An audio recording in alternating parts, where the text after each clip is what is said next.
Michael never intended to be a neighborhood rebel. When he purchased the charming brick house on Willow Lane, the real estate agent had emphasized the property's unique situation. It sat just outside the boundaries of the Lakeside Homeowners Association that governed the rest of the street. This detail had actually been a selling point for Michael, who valued his independence and wasn't keen on paying monthly fees for rules he hadn't agreed to. The house needed work, but Michael was handy and excited about the project. The sprawling backyard backed up to a small wooded area with a creek, providing a natural buffer between his property and the rest of the development. What he didn't realize was that for years, the previous elderly owner had informally allowed HOA members to use a narrow footpath through the edge of the property as a shortcut to the community park. This arrangement had never been documented or legally established, just a neighbourly courtesy that had, over time, been taken for granted. During his first weekend in the new house, Michael focused on interior renovations. The kitchen cabinets needed refinishing, and the bathroom plumbing required immediate attention. It wasn't until the following Monday, as he sipped coffee on his back porch, that he noticed a woman in yoga pants walking confidently along the edge of his property. Before he could say anything, she disappeared into the trees. Michael shrugged it off as a one-time occurrence. 3 days later, while marking spots for future garden beds, he witnessed a group of children cutting through his yard, laughing and shouting as they raced toward the wooded area. This time, Michael walked over to investigate where they had gone. Following their path, he discovered a well-worn trail cutting diagonally across the back corner of his lot, eventually leading to what appeared to be a community playground about a quarter-mile away. "That's odd," he muttered to himself. The property survey hadn't mentioned any public access points or easements. That evening, Michael reviewed his closing documents again, confirming that his property was completely his, all 1.3 acres with no shared access or rights-of-way listed. The next day was Saturday, and the foot traffic increased significantly. Young families with strollers, teenagers on bikes, and elderly couples with dogs all traversed what they clearly considered a public pathway. Some nodded politely as they passed. Others didn't acknowledge him at all as he worked in the yard. One friendly retiree even called out, "Beautiful day to be moving those rocks," as if Michael were a familiar fixture in the landscape. By Sunday afternoon, Michael had counted more than 40 people crossing his property. The constant intrusions were becoming impossible to ignore. He needed to understand exactly what was happening and what his rights were before deciding how to address the situation. Little did he know that his simple property question would soon thrust him into the center of a neighborhood power struggle years in the making. On Monday morning, Michael decided it was time to get answers. He placed a few discreet, private property signs along the path and positioned himself nearby, sketchbook in hand as cover while he observed reactions. Most people simply ignored the signs. A few slowed down, looking confused, before continuing on their way. Around mid-morning, a middle-aged couple stopped completely, examining one sign with furrowed brows. "Excuse me," Michael called, approaching them with a friendly wave. "I'm the new owner. I've noticed a lot of people using this path, and I'm trying to understand the situation." The woman, dressed in expensive athleisure wear, looked startled. "This is the community access path to Lakeside Park.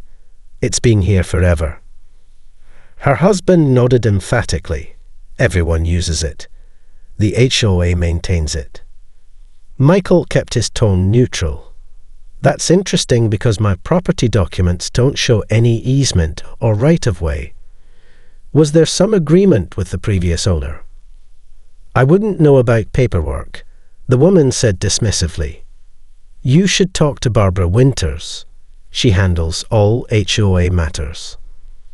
They walked away looking annoyed, and Michael heard the husband mutter something about new people and causing problems. By evening, his signs had mysteriously disappeared. At precisely 7:30 that night, his doorbell rang. Standing on his porch was a petite woman with immaculately styled silver hair, wearing a navy blazer despite the warm evening. Two people waited by a luxury SUV in his driveway, a tall man in golf attire and a younger woman clutching a tablet. "Barbara Winters," the woman announced, extending a manicured hand. "President of the Lakeside Homeowners Association. These are Jim Harrison, our vice president, and Melissa Chen, our secretary. We thought it was time to properly welcome you to the neighborhood." Her smile didn't quite reach her eyes as Michael invited them in. They declined his offer of drinks, and Barbara launched directly into what was clearly a rehearsed speech about community values and shared responsibilities. Michael waited patiently, noting how she repeatedly referenced our neighborhood standards and all residents' obligations. "We're so glad to have new energy in the community," she concluded warmly. "The monthly landscaping fee for the common areas, including your pathway access, is $75, due on the 1st. Michael blinked in surprise.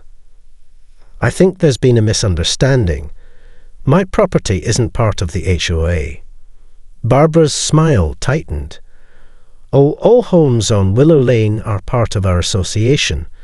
It's been that way for 15 years. Actually, Michael replied, pulling out his closing documents. My deed specifically states this property is excluded from the Lakeside HOA boundaries, and there's no easement registered for any pathway. The room temperature seemed to drop several degrees. Jim and Melissa exchanged glances, while Barbara's face froze in a brittle smile. I'll need to review our records, Barbara finally said, her voice tight. There must be some paperwork you're not aware of. The pathway has been maintained by our association for years. After they left with a promise to sort this out, Michael sat at his kitchen table, troubled by the encounter. Barbara had implied he was mistaken without directly challenging his documents. Her confidence suggested either she knew something he didn't, or she was accustomed to getting her way through sheer force of personality. The next morning, Michael called his real estate attorney, Emma Rodriguez, and explained the situation. Send me everything you have, she advised. And in the meantime, document any interactions or incidents. Take photos of the path usage. This sounds like they've been operating on assumptions rather than legal standing. Michael took the day off work and drove to the county records office. The clerk, a friendly older man named Walter, seemed intrigued by his quest. The lakeside development was built in phases, Walter explained as they examined the property maps. Your parcel was originally part of the old Hawkins farm. When the developer bought most of the land for Lakeside, the Hawkins family kept that corner lot, your house, separate from the development agreement. This confirmed what Michael already knew, but Walter went further.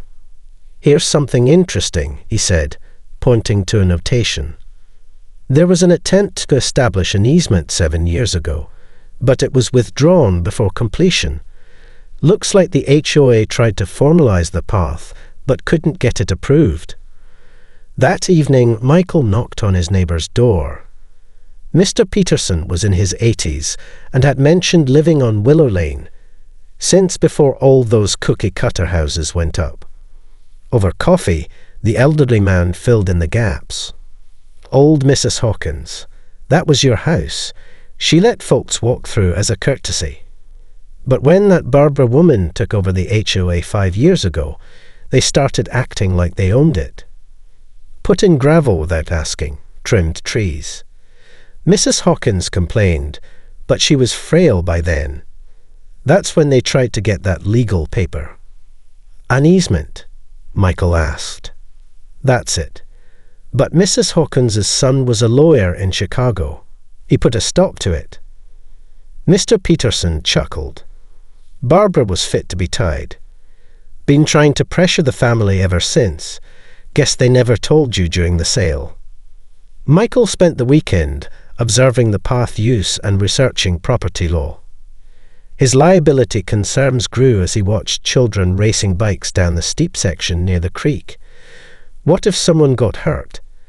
His homeowner's insurance wouldn't cover injuries on what the community treated as public space. By Sunday night, Michael had made his decision. He would reclaim his property line, but he'd do it properly and with advance notice. He drafted a polite letter explaining the situation and his intention to fence his property in 30 days, giving the HOA time to establish an alternative route if needed. After consulting with Emma, he included copies of the relevant property documents.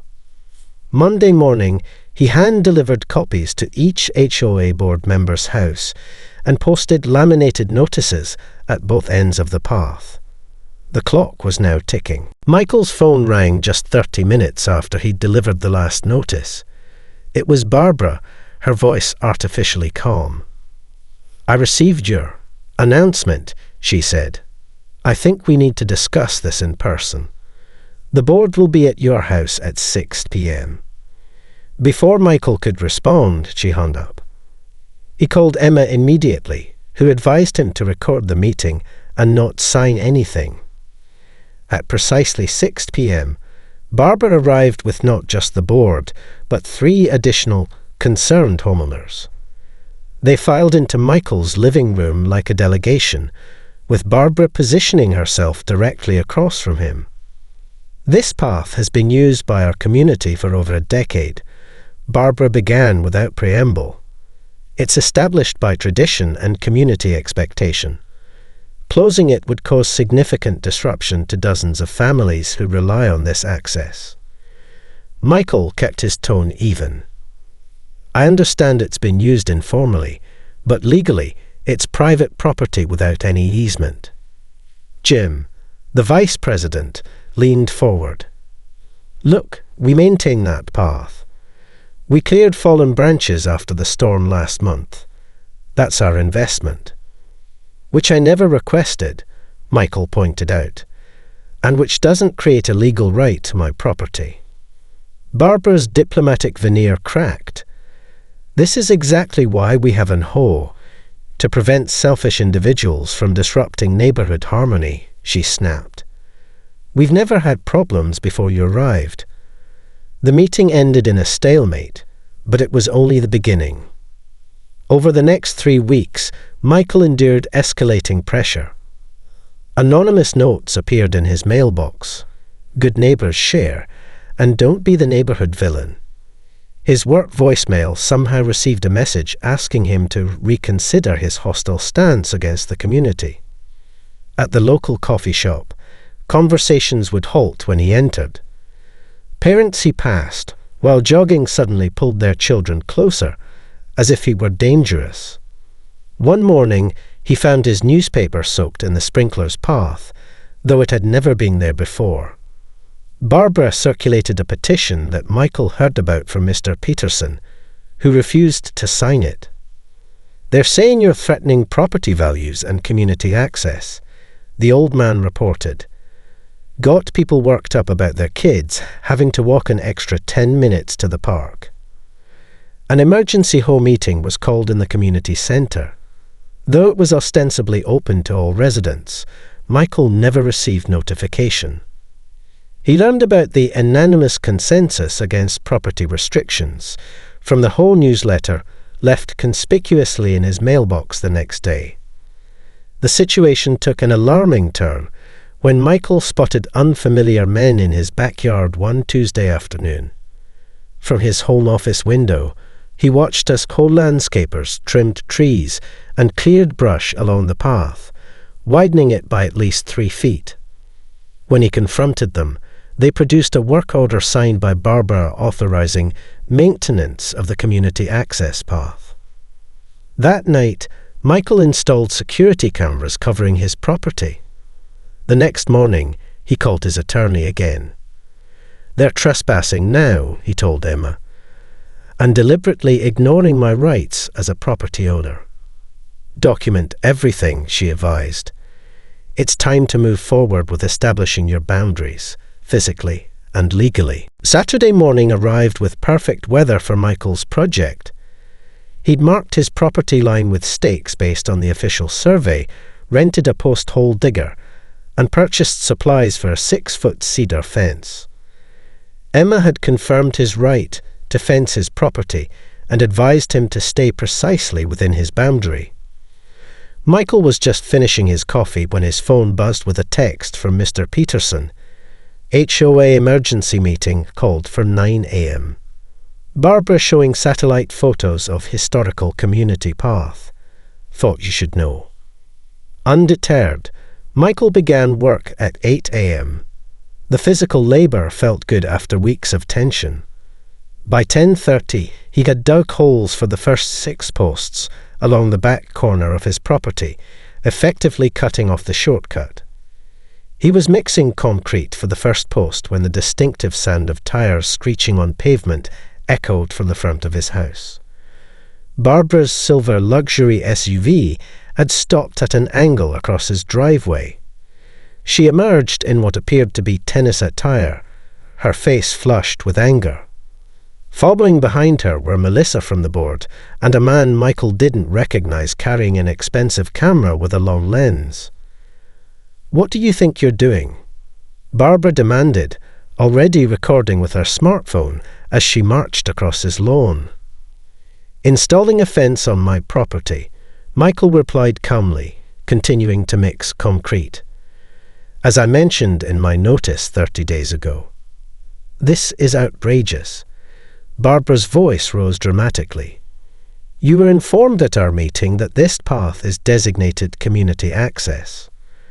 A meeting I wasn't invited to," Michael pointed out, "and which has no authority over my private property." What followed was 5 minutes of increasingly theatrical outrage. Barbara paced back and forth for the camera, gesturing wildly at the post holes. This is exactly the kind of selfish, antisocial behavior that destroys property values.